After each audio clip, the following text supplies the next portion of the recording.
Dylan Cease versus Justin Verlander. As I told you yesterday, this was going to impact the odds on the FanDuel Sportsbook. The odds in the futures market, yes, money matters, but in a game of this nature, everything was going to matter. At the end of the second inning, Justin Verlander had allowed a run. It was a 1-0 lead for the Chicago White Sox, and we had plus 110 on both sides here for the AL Cy Young. That is how much this was moving. Like, you typically would imagine, they're probably going to lock this thing up in the middle of the game. No, they like to keep this thing going and provide any and all opportunity.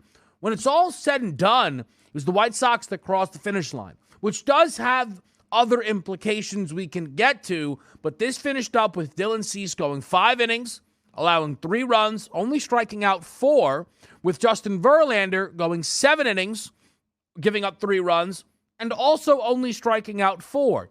The difference here is 2 innings of work for Justin Verlander. But since he had the lead coming in, he was able to strengthen that lead. Now sat at minus 190, Dylan Cease checks in at plus 260.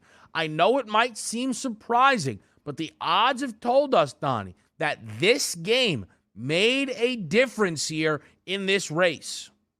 It is interesting that it had made that big of a difference also, because I understand if you're just looking at the game itself, because I tried to explain it yesterday. It's not Verlander pitching against Cease and which one of these guys is going to get a base hit off of each other. They're 2 completely different lineups that they face. But on its set, if you just look at the game itself, one guy went 7 innings, gave up 3 earned. One went 5 and gave up 3 earned. You should immediately give the boost to Verlander. And it actually did happen there at the FanDuel Sportsbook, which I'm actually appreciative of, because it wouldn't have been right for Dylan Cease to go 2 less innings, give up the same amount of runs, but him get the bonus because his team won. We've been led to believe, at least over the past decade now, pitching, wins and losses doesn't matter. It's how you're doing in game. And if you're looking at the season itself, just old school ERA, you have a guy south of 2 and you have a guy just over 2, which is Dylan Cease. So I didn't agree with the moving that much because the White Sox did win, but I'm trying to look forward here.